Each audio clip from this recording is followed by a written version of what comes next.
I have a great pleasure to introduce Mr. Ramaswamy. He is a native of southwestern Ohio, the son of Indian parents.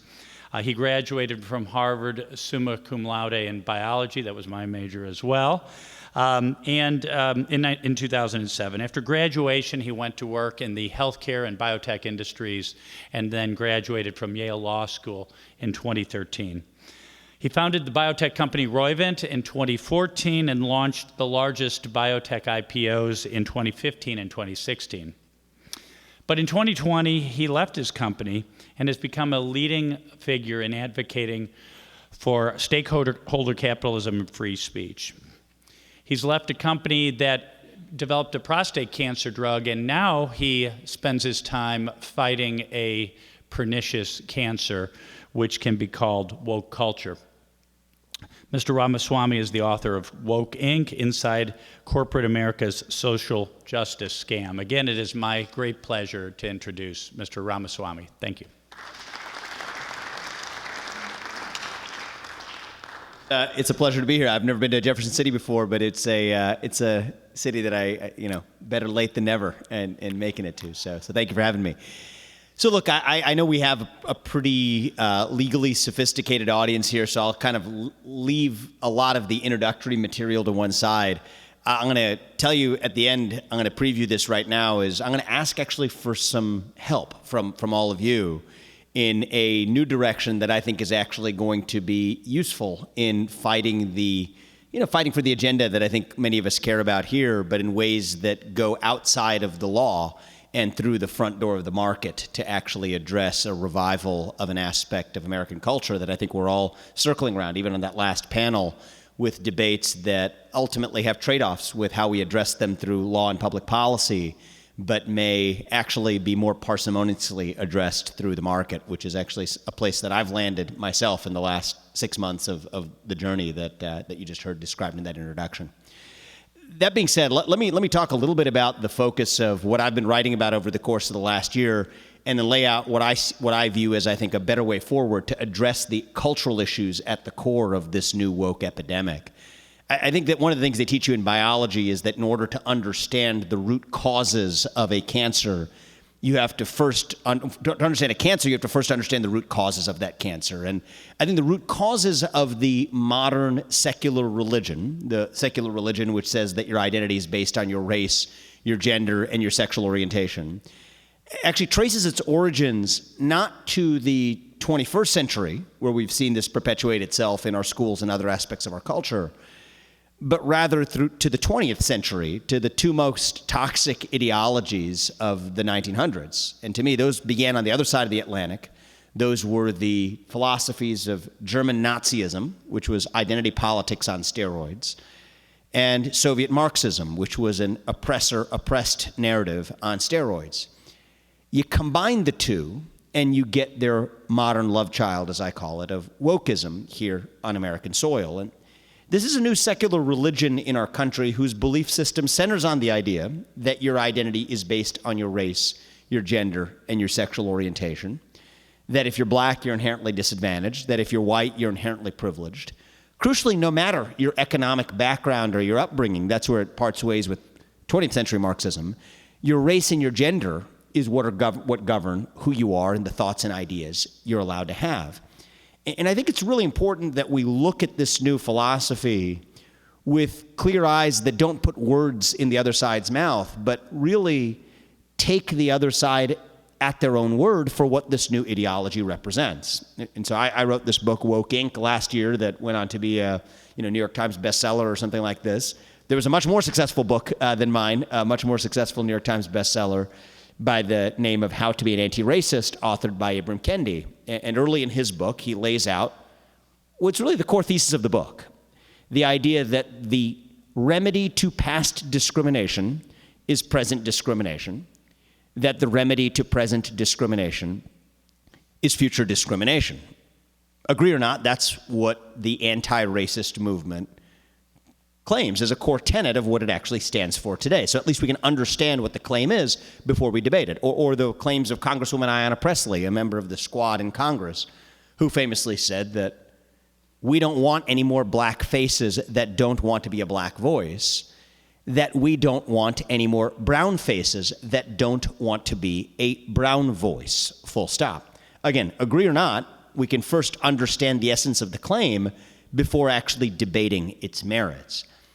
And I think embedded in that new worldview is an intellectual move that's really interesting, and I think it's one that we ought to see with clear eyes. It says that your race, your racial identity, is no longer about the color of your skin, about your melanin count, but it's about the content of the thoughts and ideas that you're allowed to have.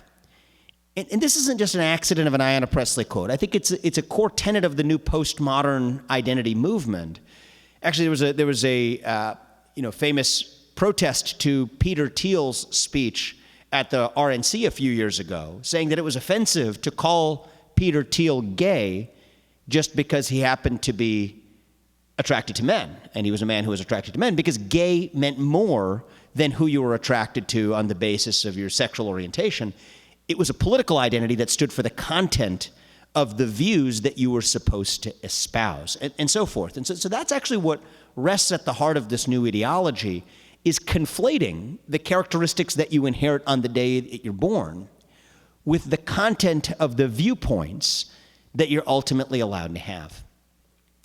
And I think that lies at the heart of what makes dissent so difficult in this new cultural environment, because we also live in a moment where there is no greater damnation than to be called a racist.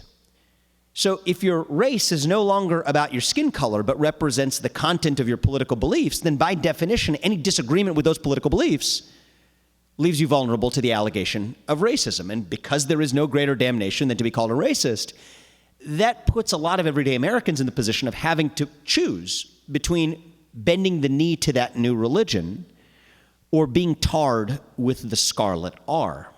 And when faced with that choice, everyday Americans are choosing to bend the knee. And I think that's what's created the greatest threat to our culture of free speech. It's not a legal assault on free speech, the kind of thing our founding fathers may have been concerned about 2.5 centuries ago. It is a cultural threat to the culture of free speech in our country, where a new culture of fear has eroded the norm of free speech in our country, whereby in the name of diversity, we've actually completely sacrificed true diversity of thought.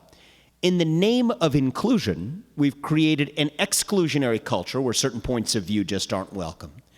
In the name of democracy, we've actually eroded the very democratic norms of free speech and open debate that define what it means to be living in a worthy democracy. Actually, one of the things, if you ask me about the best measure of the health of any democracy, it actually isn't the number of ballots that are cast every November. That's just fetishizing the final act at the end of the process.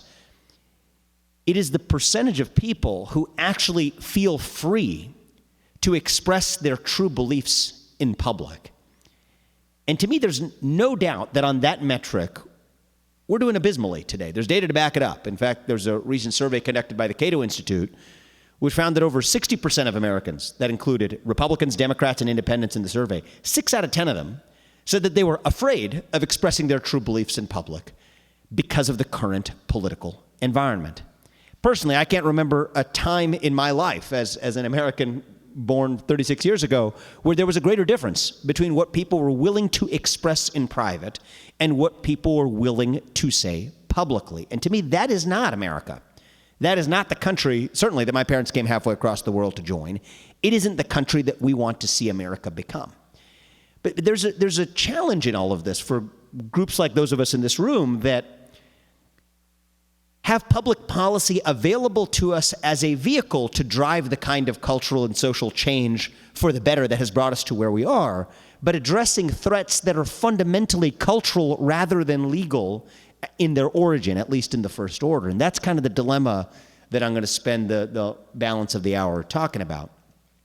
And before I get there, I think it's worth tracing the history. I heard the last panel of how some of these culturally oppressive philosophies, I think it's fair to call them culturally oppressive philosophies, went from being fringe theories in the academy, in the halls of a liberal arts university, what it was that caused those ideas to transcend the boundaries of academia to actually become mainstream in modern political discourse. Wokeness, when it was born, was about fundamentally challenging prevailing orthodoxies. Derek Bell, as a critical race theorist, was challenging a prevailing orthodoxy. And agree or not, there's something about that that actually can respect, about somebody who's willing to stand up to the system of their era.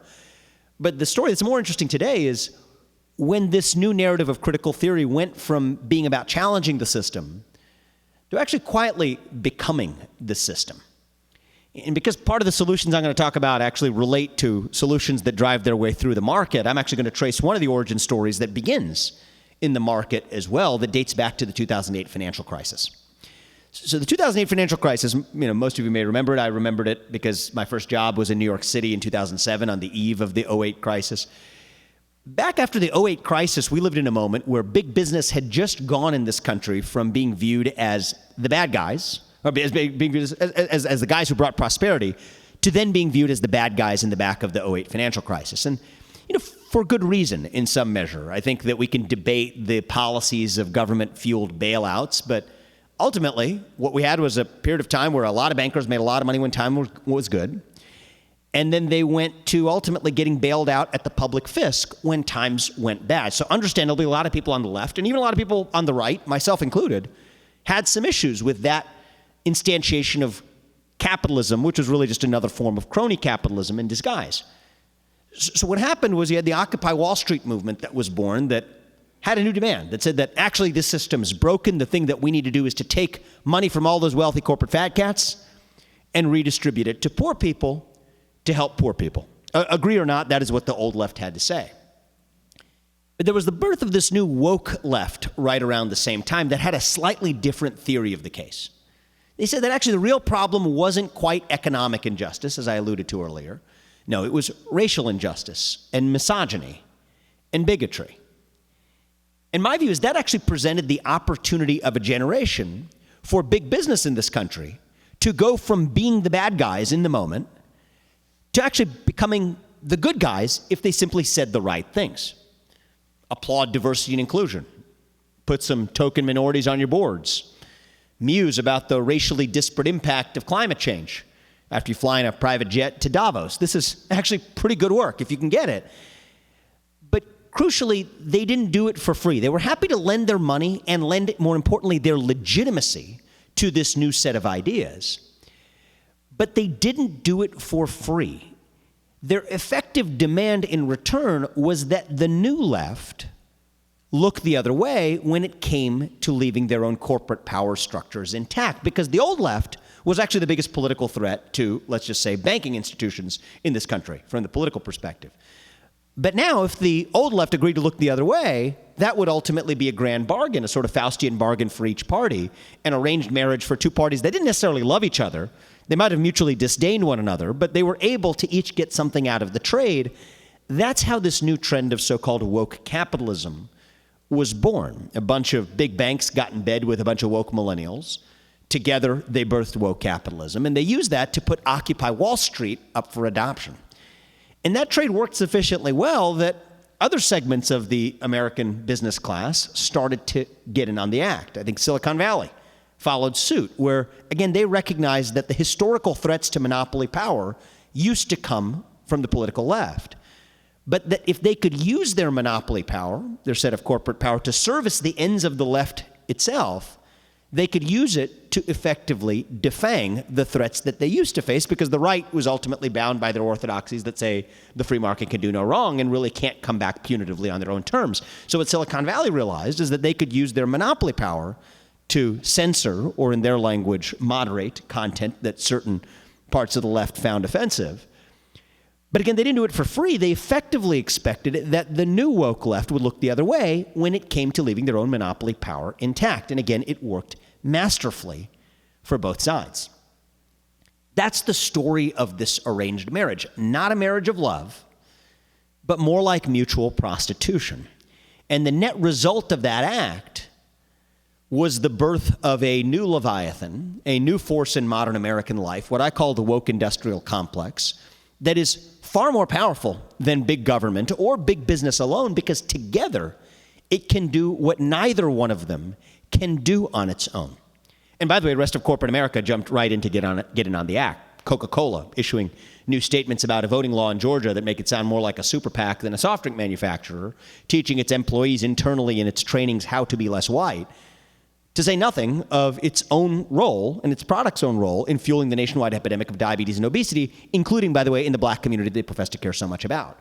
Or Nike, condemning slavery 250 years ago to no end, while doing nothing to reduce their reliance on slave labor today to produce $250 sneakers that they sell to black kids in the inner city who can't afford to buy books for school. That is how this new game is played. And it is a new force that is far more powerful than what Thomas Hobbes envisioned 400 years ago. It is a new force that is far more powerful than what our own founding fathers envisioned 250 years ago. And it was distorted by a new force that supercharged it in the last few years in particular. And this is a new actor who actually showed up on the scene and turned this bilateral arranged marriage into a three-party affair. That's the Communist Party of China, actually. And I'm not a conspiracy theorist. What I'm going to describe to you is actually available in plain sight, so long as we're willing to look. What the Communist Party of China has understood is that actually this new marriage between the new progressive left and big business in America presented a geopolitical opportunity of a generation that they have, in the last couple of years in particular, exploited and exploited serially. We'll see its exploitation on display in the coming weeks during the upcoming Winter Olympics in Beijing. The way it works is that they've recognized that they can attack us not from the outside, but from within by eroding our greatest geopolitical asset of all. That's not our nuclear arsenal. It is our moral standing on the global stage by effectively co-opting America's most venerated institutions to actually do their own bidding from within. So if you have any doubt about that, I'd encourage you to listen really carefully to what Xi Jinping has begun to say in recent years.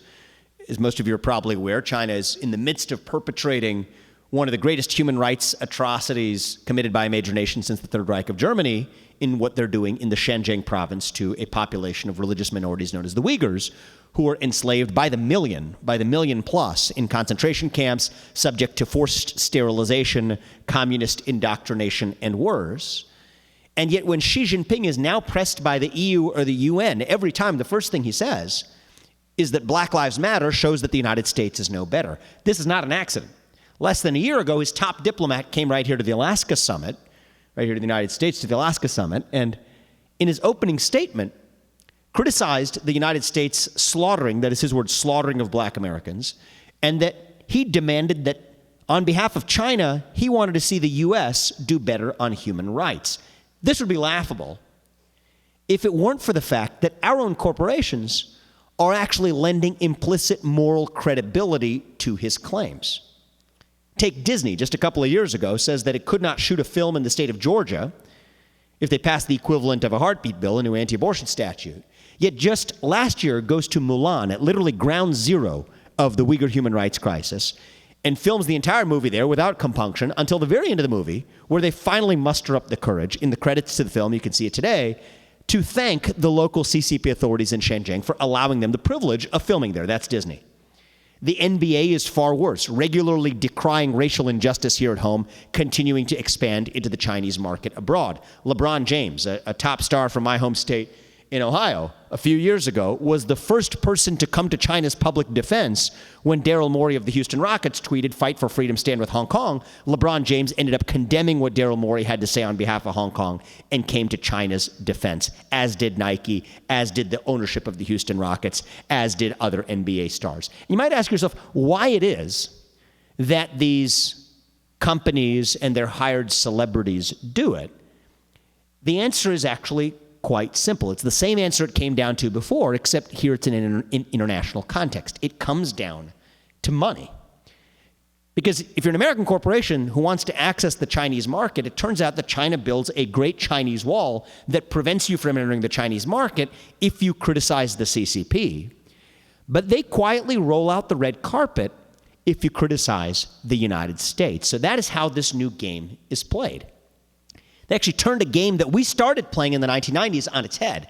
The game we started playing in the 1990s was the game of so-called democratic capitalism, where we thought we could use capitalism as a vector to spread democracy to places like China. We thought we could export Big Macs and Happy Meals, and somehow that was going to spread democracy. Well, they realized that they could actually turn that game on its head by saying that actually, instead of Big Macs and Happy Meals, we'll send back those Nike sneakers and Disney movies as Trojan horses to undermine the other side from within. We thought we could use our money to get them to be more like us.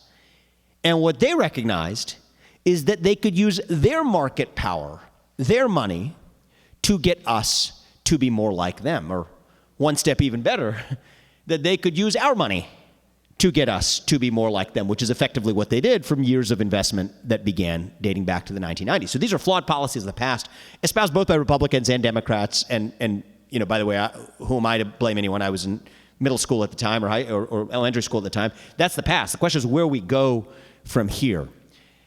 Now, I think that in order to solve the problem, we have to be able to see it with clear eyes. I think that there are commercial interests and geopolitical interests that have amplified what was already the burning embers of a cultural struggle from within, but have really supercharged that with the fuel, the kerosene of cynical forces. Cynical forces on Wall Street, cynical forces in Silicon Valley, cynical forces on the global stage, principally originating in China. Question's what we do about it. And I think the answer to that question, and at the heart of the answer to that question, rests what I view as really the defining North Star for the future of the conservative movement. I'll take you back to the 1980s when we had the last major, in my opinion, redefinition of the North Star of the conservative movement when Ronald Reagan rose to power in 1980. And when Ronald Reagan took his seat, he did what he needed to do to address the principal threats to liberty and prosperity in his era, which came from big government. He cut taxes, he slashed regulations, he did what he needed to do. That's why he's one of my heroes. But I will also remind this group, as I often do to audiences I speak to, of a favorite quote from a Republican, from my favorite Republican actually, who spoke 160 years ago, not 40 years ago, when he reminded us that the dogmas of a quiet past are inadequate to address the stormy present. And what I say is that the dogmas of 1980 are inadequate to address the unique challenges that we now face in the year 2022. Back in 1980, big government may have been the single biggest threat to liberty and prosperity in this country. Today it is not. It is only half the story. It is a new hybrid of big government and big business that is far more powerful than either one alone. I actually am drawn to one of the founding creeds. I believe it is the founding creed of the Federalist Society itself, dating back to 1983, I believe. And if I'm going to get this right, I think what the founders of the Federalist Society said was a simple statement that sounds banal if you hear it without pausing, but there's real depth to it that meets the moment that we're in today. I think what it said, you guys may know better than I, is that the state exists to preserve liberty. Did I get that about right? The state exists to preserve liberty. See that embedded in that is a worldview that's different than a worldview that presumes that by definition all threats to liberty originate from the state, versus a view of the state itself whose own existence is predicated on preserving liberty itself. And I think that we live in one of those moments where we have to look ourselves in the mirror and ask ourselves that just because the greatest threats to liberty came exclusively from big government 40 years ago, where does that leave us today in a moment where the threats to liberty may indeed be plural in nature? I think one of the issues where this comes to a head is in the area of big tech censorship, where 1980s wisdom would tell us that these are private companies who are free to decide what does and doesn't show up on their websites. As a one-time libertarian myself, I'm very sympathetic to that perspective, if those companies are actually behaving as private companies. But what we've seen in the last few years is that actually what's really happening is that these private companies are working hand in glove with the ascendant party in power, or the then ascendant party in power in the United States, to do through the back door what government could not directly do through the front door under the Constitution, namely to censor certain politically disfavored speech. So I think that continuing to wax eloquent about the free market is an insufficient set of solutions to address the merger of market power with political power. And I think what we need to recognize is that if it is state action in disguise, in the disguise of the market, if it's state action in disguise, then the Constitution still applies, and that those companies, when they're protected by the state, they ought to be bound by the Constitution, including the First Amendment to the United States Constitution. Now, a policy solution that I personally favor is making, for example, Section 230 an opt-in statute to say that actually you can get federal governmental protection if that's necessary to spawn an industry, that you will give you this federal blanket of immunity that allows you to take down content whether or not such material is constitutionally protected. There I'm quoting directly Section 230C2, which, by the way, was one of these unique statutes that was directly passed to allow a private company to do what government could not do directly. That is why it says whether or not such material is constitutionally protected. Well, I would say that, okay, if that's really necessary for an entire industry called the social media industry to exist, that's fine. Make it an opt-in statute, but if you opt in, that comes with strings attached. And actually, what we're seeing today is a worse version than just the federal governmental protection. We're seeing direct coordination between the federal government and private companies to take down misinformation as defined by the party in power, to take down hate speech as defined by the party in power, but in a way that the party in power never could have done via the Constitution. So, look, I think there's a legal solution available to us. It's not one that I think we're going to see come to pass anytime soon, which is to say that a federal blanket of immunity comes with federal strings attached, much like a federal grant would. It's no different than giving $20 or $20,000 to every social media company to say that we're immunizing you from more than $20,000 worth of liability per year through a federal statute.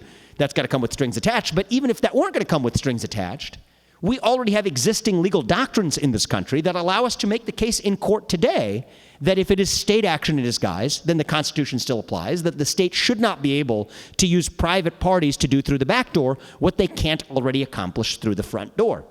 It's great case law on this. There's actually a case in Bantam Books, actually, I think it was in Pennsylvania, where there was a bookstore owner that wanted to sell a book that the local prosecutor didn't like very much. And so what the prosecutor said was, I'd like for you to take down that book. The bookstore owner says, no, I won't take down that book because it's my bookstore.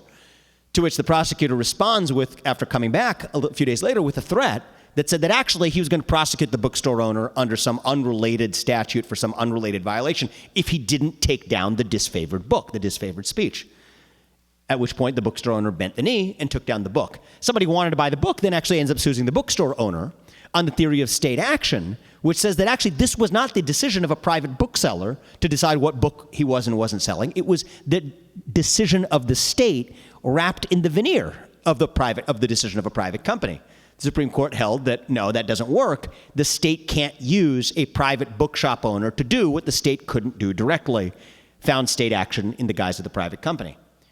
There's another case actually in relating to railroads, I forget the exact name of the case, where what the Supreme Court actually wanted to do, what the state wanted to do was to do what the Fourth Amendment had prohibited the state from being able to do, which was to randomly search people who were on trains for drugs. This was part of the war on drugs. We need to fight drugs at all costs. Let's search people on trains. Unfortunately, there's this pesky thing called the Fourth Amendment to the Constitution of the United States that prevents the state from being able to do that. So what did? They passed a statute that immunized the railroads from any liability to say that, hey, we, the state, aren't going to conduct these random searches and seizures, but you, the railroads, are free to do it. In fact, we, the federal government, are going to pass a law that says that if you do get sued in state court, you have a special blanket of immunity that prevents you from being able, I think this is Hansen is the case, you actually would be free to do it without any liability in state court if an employee or a passenger wants to sue you. To which the Supreme Court again found that no, that doesn't fly.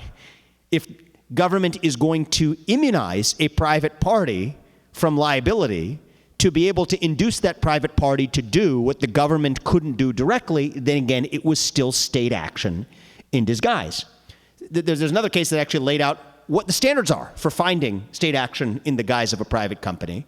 It was either the use of threats or the use of inducements or the use of willful participation in a joint activity, coordination between the state and the government. The irony is what we see in the case of big tech censorship isn't one of those three conditions. It isn't two of those three conditions. It's all three of those conditions. Threats from legislators on Capitol Hill to say that if you don't take down hate speech and misinformation, as we, the party in power, define it, then we're going to come after you, we're going to regulate you, we're going to break you up. You've heard this from Democratic lawmakers over the course of the last 2 years. By the way, combined with the carrot, the cloak of Section 230 immunity liability shielding, which says that actually if you take down speech that's otherwise constitutionally protected, even under state anti-discrimination laws, including political anti-discrimination laws, you can't be sued in state court. Oh, and by the way, we're going to brag about it now on the front door of a White House press conference. This is no longer conspiracy theory. This is something that the White House boasts about, the way in which they're able to coordinate with Facebook and Twitter and other social media platforms to be able to take down hate speech and misinformation as one way of fighting the pandemic or fighting hate speech or whatever the favored social agenda of the day may be. I think those are the kinds of solutions that we need to wake up to in a moment where actually the threat to liberty didn't directly come from the state, but was intermediated through the actions of a private company, but in ways that the classical libertarian agenda falls short of actually seeing with clarity. So I generally favor this pair of either policy solutions or legal solutions under existing law, which don't rely on the existence of policy solutions. And I think that we might see the same thing with respect to discrimination in the offline world today, too, where the internet is far from the only frontier where we've seen abuses and threats to liberty that we ought to respond to. In the offline world, we're actually beginning to see a wave of firings in the workplace that have created a cultural threat to actual free speech and expression, where people have been fired for attending the wrong political rally, wearing the hat of the disfavored presidential candidate to work, and so forth. And again, conventional 1980s wisdom would tell us that these are private businesses that should be free to decide who does and doesn't get to work there, or who does and doesn't get to be their customer. I'd say that I'm pretty sympathetic to that, as long as we apply that standard evenly. But here's the thing. We also have, at the same time, anti-discrimination statutes at the federal level that say that you cannot discriminate against somebody under the civil rights statutes on account of their race or their sex or their national origin or their religion, or as sex was construed last year or a year and a half ago under Bostock, on basis of their sexual orientation. But somehow, you are free to discriminate on account of their political beliefs. Well, my own view is that I might be happy living in a world where we had no protected classes in the first place, and we really let the market sort these things out, because if all of these businesses over here want to do a silly thing by firing great employees of a certain political persuasion or a certain race or a certain religion or whatever, that would create an opportunity for a different business over here that could hire them instead, and the market could be able to work these things out. But that's not the world we live in today. And no libertarian today, as much as they might oppose adding further protected categories like political belief to our civil rights statutes on account of not burdening businesses with one more regulatory constraint, has actually taken up, or had the spine to take up, the original battle of actually rolling back the existence of protected categories in the first place. And here's a dirty little secret from having lived in corporate America myself.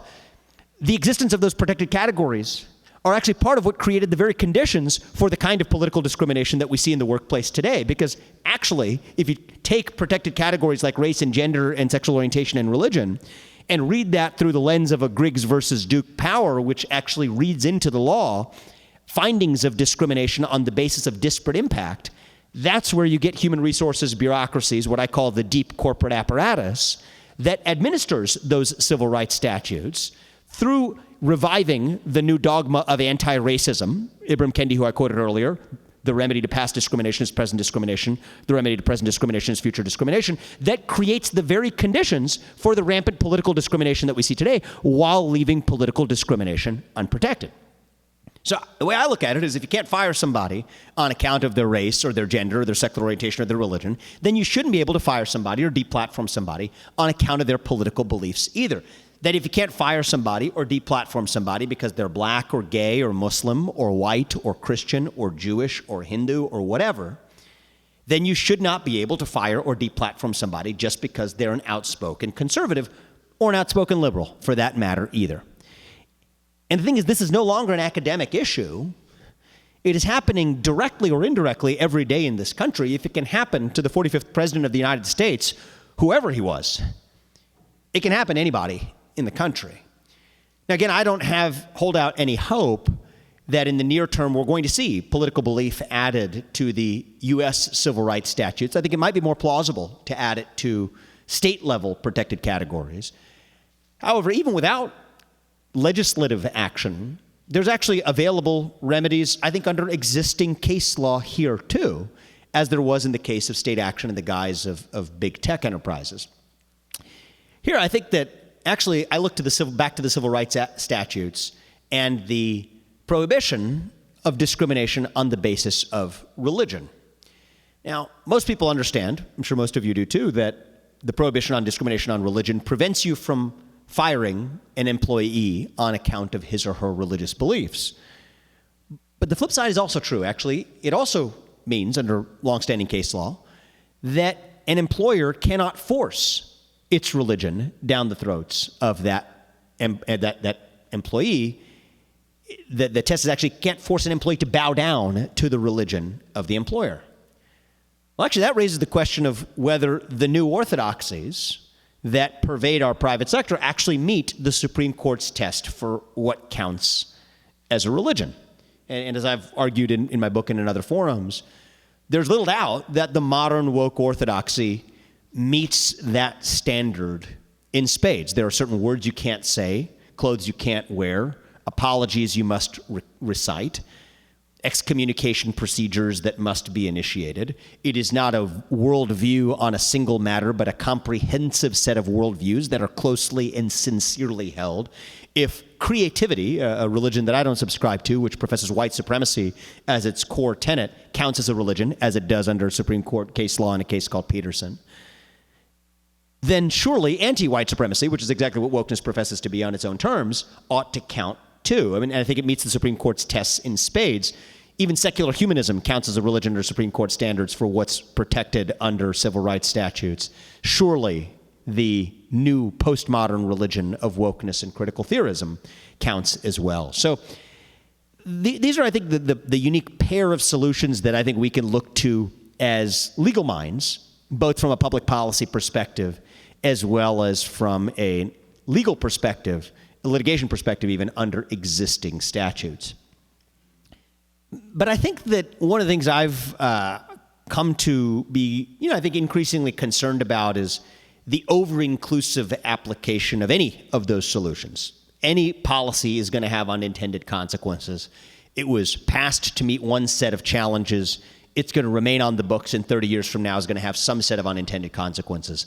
Broadening the scope of how we read a potentially, if we're to call it for what it is, a potentially judicially activist approach to read into the religion clause of the civil rights statutes more than was actually intended, certainly when those statutes were passed. That too will have unintended consequence in the future, which has caused me to rededicate some of my own efforts, and really where I'm focusing my future efforts personally, to not driving the kinds of cultural changes we care about driving exclusively through the front door of either the law or the courtrooms, but actually to do it through the front door of the market instead. And here I think it's something that in some ways makes deep sense to me. In other ways, it's a problem that I struggle with. The way it makes deep sense is that actually if the cultural threats we face arose not from necessarily directly from the state, but from a change in our fundamental underlying culture and the market institutions that perpetuate that culture, then surely there's a good reason to believe that the most impactful solutions would start there too. Here's the part I struggled with, though, is that I also don't want to see the emergence of two economies in our country, to say that there is an opportunity to create an alternative version of an Airbnb or a Nike or a BlackRock or a JP Morgan Chase or an American Express or a Twitter or a Facebook or whatever. I believe that opportunity exists, or YouTube. I believe that many people have begun to take the first steps in that journey with varying degrees of success. But I think none of us should want to see the emergence of actually two perpetual parallel economies, because history would teach us that is the path to an actual civil war in a country. We've seen that before. And we lose the sanctity of a private sector that should bring us together, irrespective of whether we're black or white, whether we're Democrat or Republican, whether we're gay or straight. We can all engage in an economy together and provide the foundations for actual solidarity as a people. We lose that with two economies. That being said, I also think we're not starting from neutral territory, though.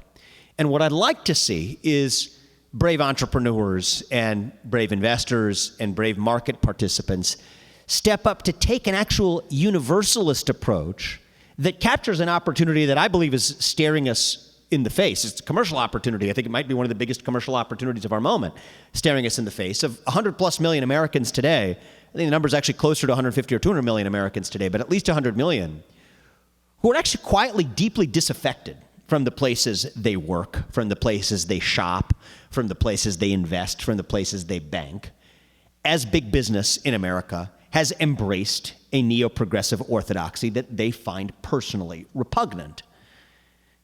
But the irony is, actually, from a commercial perspective, these are also some of the same Americans that I can tell you as a businessman myself, these are some of the best customers of any business. They tend to be hard workers, net savers, good credit risks, good insurance risks on balance.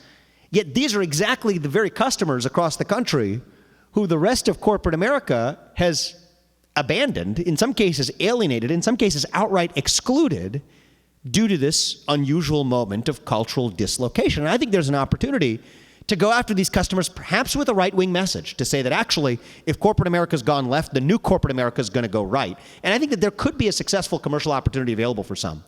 I don't know that that's going to take the country in a great direction. But I also think there's an even, I think, better commercial opportunity, but I also believe better opportunity culturally for the country to go after that same customer base with a purposefully universalist message that isn't right-wing or left-wing, but revives certain basic ideas that are so basic that we would have found them to be banal 30 years ago, but are powerful in a moment where a new orthodoxy has ultimately pervaded our culture. Basic ideas like the idea that we are one nation, that the content of your character trumps the color of your skin, that diversity of thought is more important than diversity of appearance, that we're a nation built on equal opportunity, not equal results, that capitalism is the best system known to mankind to lift people up from poverty, and that we're not going to apologize for it as an allegedly racist system. That if we have to choose between pursuing diversity and excellence or pursuing anything else and excellence, that we will choose excellence every time, and we will not apologize for it. Those are our values, fundamental American values, the values of what I call the nascent excellence economy, an affirmative alternative to the ESG and DEI orthodoxies that pervade corporate America today. I think not only is there a commercial opportunity, but an opportunity to hopefully have the impact on BlackRock and Nike and Airbnb and Unilever and P&G and United Airlines and American Airlines and everyone in between to wake up by hitting them where it hurts most on their bottom line by stealing customers by the millions, to wake up, I hope 5 years from now, and I hope you mark my words and my prediction comes true, that they will say that actually our approach to diversity and inclusion over the last few years might not have been as diverse and inclusive as we thought it was going to be. And thereby restore an equilibrium to our culture, starting with the market first, in a way that, yes, has its own risks. If it's done in the wrong way, inelegantly, it may actually contribute to the existing fissures. That's no doubt a risk, but I think is a lower risk than the risks associated with taking an over-inclusive, unintended consequence of policy legal approach that may be necessary for the right thinkers in the Republican Party or the conservative movement to adopt as the right policy measures, but may miss the mark by half by actually failing to recognize that the right answer may actually begin outside of rooms like this one and inside rooms that begin in our living room when we use our credit card to make a given purchasing decision. So that's the opportunity that I actually see, that I'd like to see emerge further to the forefront of conversations like the ones we're having today in organizations like the Federalist Society, in other parts of the conservative movement that are committed to liberty and prosperity and to the promise of free markets, to be able to not forget that that vehicle, too, can actually be one of the vehicles through which we can deliver positive solutions. And one of the things I'm doing is actually I've given a lot of thought to the last year and a half of how to have that impact most effectively. Wade running for office, Wade, starting a nonprofit centered on reviving some of those shared American ideals, but ultimately decided that actually one of the things that we were missing in our movement was actually combining the heft of that vision with the heft of actual power and relevance in the marketplace that, if wielded carefully, could actually swing the pendulum back in ways that were more effective than any public policy could catalyze in its own right. So with that, and before I get to closing it, I would like to take some comments. I also want to recognize that even those market solutions, I think, would also be incomplete in their own right in getting us to the right end state. This is a multi-front battle, and I think there is no single silver bullet. And we have to recognize that the most important solutions to our culture may actually start with education and looking towards the next generation beyond public policy or beyond the market alone. And I'll be the first person to recognize that we are a nation that no longer teaches our kids to be proud of our country, but rather to be ashamed of our history. Faith is on the decline. Patriotism has nearly disappeared. Hard work and family along with it.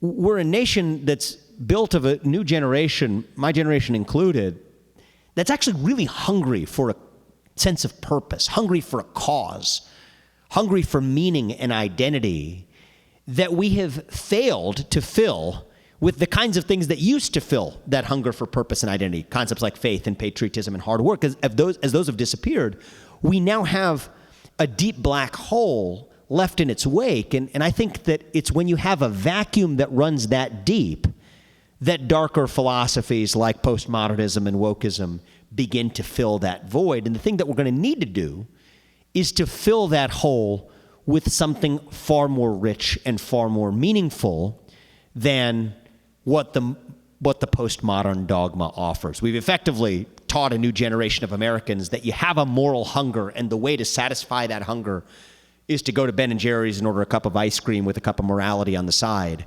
without recognizing that we can only fill that moral hunger with a more substantial fare. And I think that too is the other prong of an opportunity for not just the conservative movement, but a new national movement that aims to answer that question of not just what it means to be a conservative, but what it means to be an American in the year 2022. I think we lack a good answer to that question. And I think our lack of an answer to that question is actually the black hole at the center of our nation's soul. And that one of the things that we ought to do in our schools and in our culture is to ask that question more often.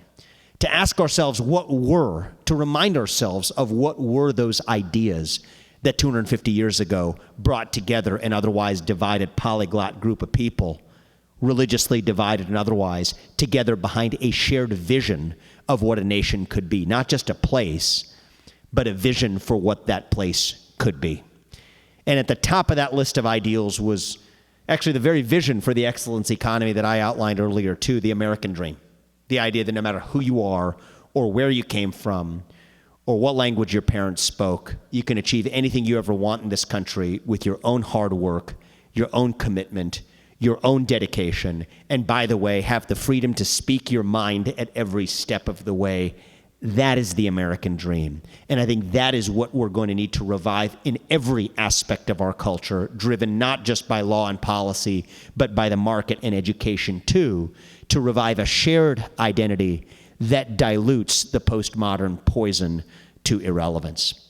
So with that, I'll thank you for your time, and I'll look forward to taking some questions from all of you, and I'll ask for your help in joining me in that movement, not just in the legal sphere, but equally importantly, in the sphere of the market as well. Thank you.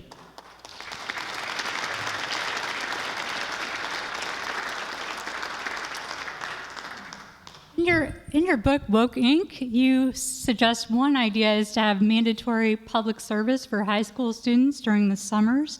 I was curious why you wouldn't want to emulate the other countries you mentioned that have a public service requirement by requiring 1 or 2 years after high school. Yeah, sure. So I will be the first person to say that a lot of the ideas that I offer in Woke Inc. Were not offered as the thought out planks of a presidential platform, but as provocations for conversations that I think we ought to be having in thinking outside of a constrained box in a conservative movement that I think we've found ourselves increasingly shackled by, at least orthodoxies that we inherited 30, 40 years ago. So the reason, to answer your question narrowly, why I do favor weaving civic service into primary education, but also only favor it insofar as it's limited to private education rather than afterwards, is that we don't, even a committed libertarian, and I have to admit that I have some of those strains still left in me, still recognizes that children aren't fully formed agents and aren't fully formed citizens. And the rules of the road that might apply to the rest of us just don't, in any state of the world, apply to kids who aren't yet fully formed agents to which a libertarian worldview can apply. I think that there's room for debate about whether we should adopt an Israeli-style system of 2 years of compulsory service after you've completed high school. But I think almost for myself, tactically sidestepped all of the trade-offs and the impingement on liberty of a fully formed adult in their capacity as a citizen versus as a free agent in the country in which they are a citizen. We avoid those set of questions by actually weaving it into education starting from a young age, where we recognize that no kid was actually subject to their own volition to decide what they wanted to do. We have mandatory education in this country already. Let's weave civic education, and as a part of civic education, even civic service into education, where I, by the way, think that's going to have a greater impact on the way that a new generation views their nation, too. I personally think that you are less likely to value something that you inherit. You are more likely to value something that you have a stake in building, whether that's a business, whether that's a country. I think the same principle applies. And I think that children who have a greater stake in having built our country will value the country more that they're left with on the other side of it. So for both of those reasons, that's why I favor a policy direction around any conversation around mandatory civic education or civic service being both confined to and concentrated in the realm of primary education. Thank you for that. And then, how do you see cryptocurrencies and their role in this alternative economy about which you spoke? Yeah, so I've been thinking a lot about what's going on in the world of cryptocurrency and blockchain. I think that a lot of my friends in Silicon Valley fall into a trap that I want to be careful not to fall into, which is to conflate fundamental cultural issues with technocratic ones instead. And the reason I think I see it from a lot of my peers in Silicon Valley is that they kind of agree with most of what I said. Not even kind of. The ones I have in mind agree with most of what I said, but don't really feel like waging that battle, and so sort of conflate those issues with these seemingly technical issues that actually the problem is we have this centralized currency system that the Fed can manipulate, and we need an independent arbiter of value, and the backstop and the full faith and credit of the United States is just BS, and we need something else, and the answer to social media is to decentralize everything, that Facebook and Twitter are centralized platforms. We need to turn social media into an email-like system where it's decentralized so no single person can control it. And here's where I am on that. I agree with most of those things. I think that they're mostly cop-outs to avoid discussing the heart of what are actually culturally challenging, fraught issues that you can't sidestep by building some technology layer that addresses a problem whose origins rest in a culture that are far simpler. I mean, building a cryptocurrency system and a new blockchain system, that's really complicated in that it's not simple, whereas the cultural issues I'm talking about are actually really simple, but they're hard in that they're not easy. And I actually think that building a new decentralized blockchain system is complicated, but easy. Addressing our culture is really simple in that it's not complex, but it is hard in that it's not easy. And what I see a lot of my friends in Silicon Valley doing is gravitating to complexity as a way of avoiding that which is actually hard. And the hard work of addressing our culture is something that I think we all, whether we're in Silicon Valley or here in Missouri, ought to look at straight. First by starting by looking in the mirror, actually, and asking ourselves what role we play in contributing to that culture, but then to address the cultural issues head on rather than effectively changing the subject. Hey, thanks so much for being here. Love the book. The CCP stuff hit a chord with me because of what I see in my legal practice, which is predominantly international IP litigation. Most of my clients have had their IP stolen by CCP-affiliated Chinese competitors. You can imagine, sort of the fact patterns that we see. And one of the disheartening things is the administrative agency where these types of disputes are heard. They don't feel in their gut any loyalty, in my opinion, to American companies. They're sort of global citizen type technocrats. Yep. And so a US company that's built a business and had all of that stolen by a Chinese competitor has to spend an insane amount of money to try to get any remedy. And the Chinese competitor can basically take advantage of our legal system. Which Our own administrative state, you're saying, the actors in there. Administrative state, yeah, kind of seems to, in the course of these cases, serve the interests of the CCP more than it serves the interests of American companies. So I wanted to comment on that and then ask you a question also about universities, which, as you know, is kind of part of this woke apparatus. And they bring in tons of foreign students, which in theory I'm okay with, but a lot of them are effectively sent sort of on behalf of the CCP, or maybe have some sort of goal where they're going to take the technology back there. Just what I've seen in my practice, a lot of the IP espionage or thievery comes from students who are at our prestigious American universities and then go home and compete with American companies. So how does the university and administrative state play into the CCP issues that you touched upon? Thanks. Yeah, it's a great question. Look, I think that we have I think it requires viewing the cultural challenges we face through a different prism than the classical, canonical, state-based threat to liberty versus individual need for liberty axis that we as conservatives, I think, are sometimes want to do in a limiting way. So here, I think the different prism through which I would answer that question is really the rise of a new managerial class in our country and even transnationally that have really sucked the life, the ethos, out of every institution that they're entrusted with running one at a time. Be that in our private sector, in the market, be that in our academic sector, in the university, or be that even in our government, where you have agencies whose purview has expanded far beyond the initial narrowly scoped ethos of each of those institutions. And it's even borne out further by the fact that it's actually often the same members of the same managerial class who missibly permeate boundaries that otherwise separate those different institutions from one another. It's the same people who become ambassadors, who then become investment bankers, who then get an associate deanship or an associate professorship at the very academic institutions you're talking about. I think that's the axis through which we also need to see the real threats to liberty that aren't, strictly speaking, intermediated through the state. The state's included in that.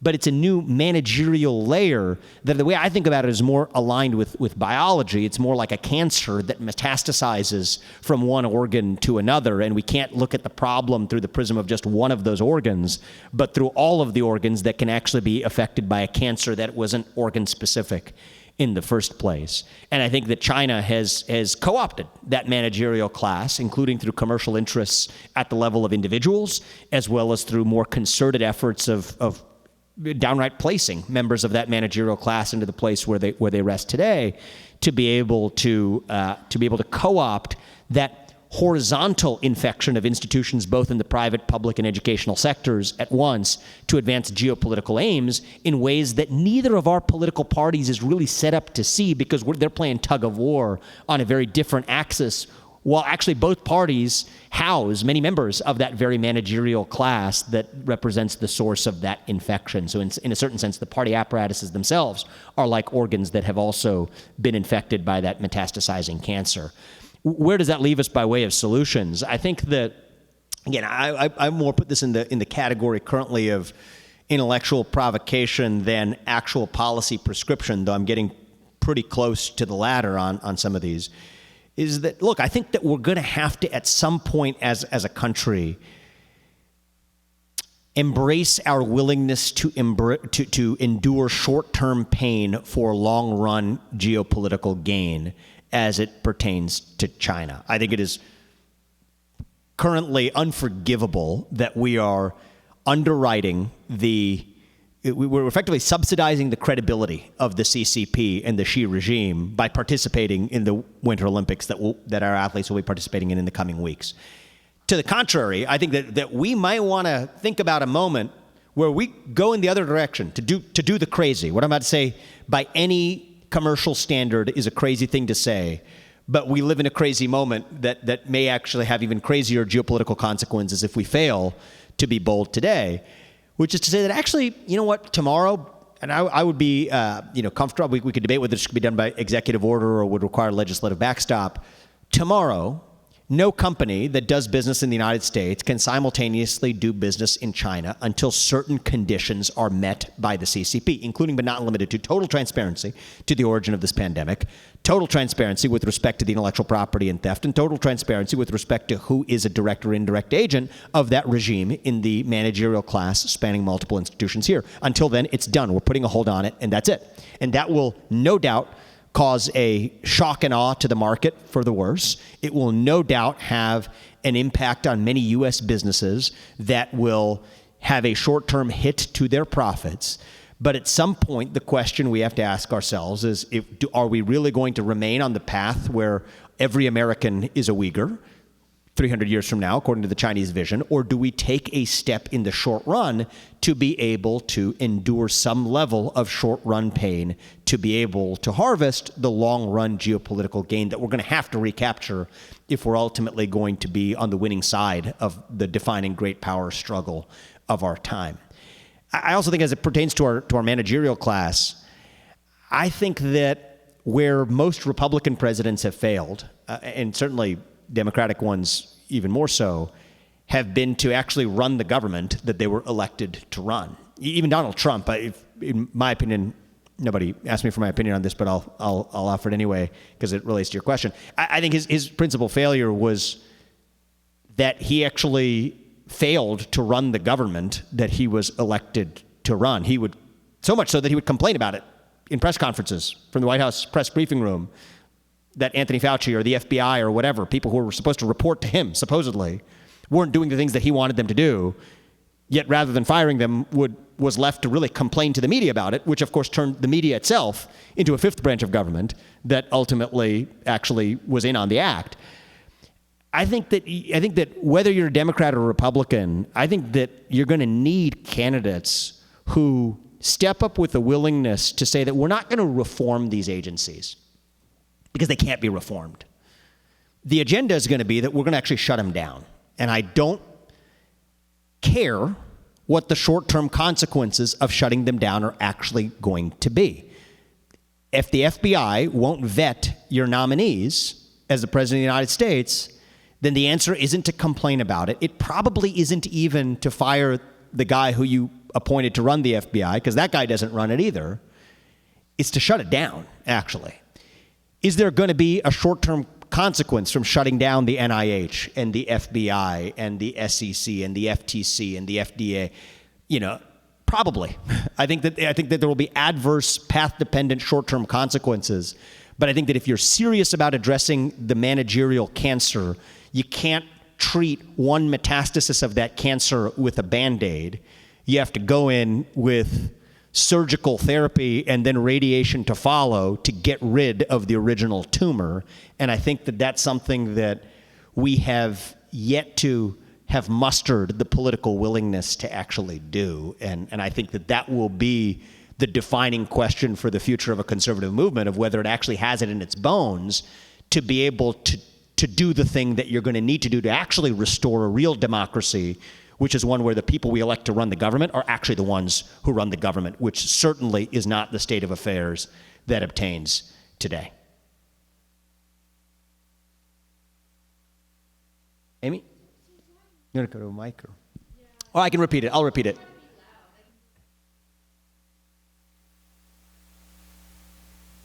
Okay, I think, yeah, this works. So why not then a parallel economy, a national divorce, your complex technical solutions that allow people to escape all the unjust force that's being levied on them?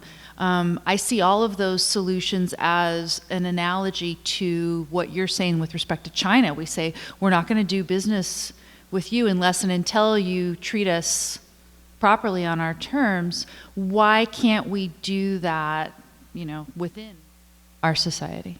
Yeah, look, I personally care about still having a nation left at the end of it. And I think that it depends on what your defining goal and North Star is. I think if it is simply a case for individual flourishing as a free human being in the society we occupy, that there's a conversation to be had about whether two parallel economies and societies in the United States, which is mostly the direction we're heading in already today, isn't an end state that we should be open to.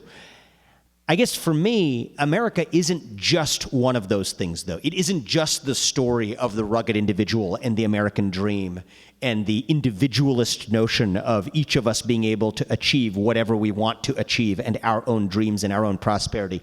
Surely, as Americans, every one of us harbors those urges and impulses and dreams for ourselves. But I also think that's just half the story.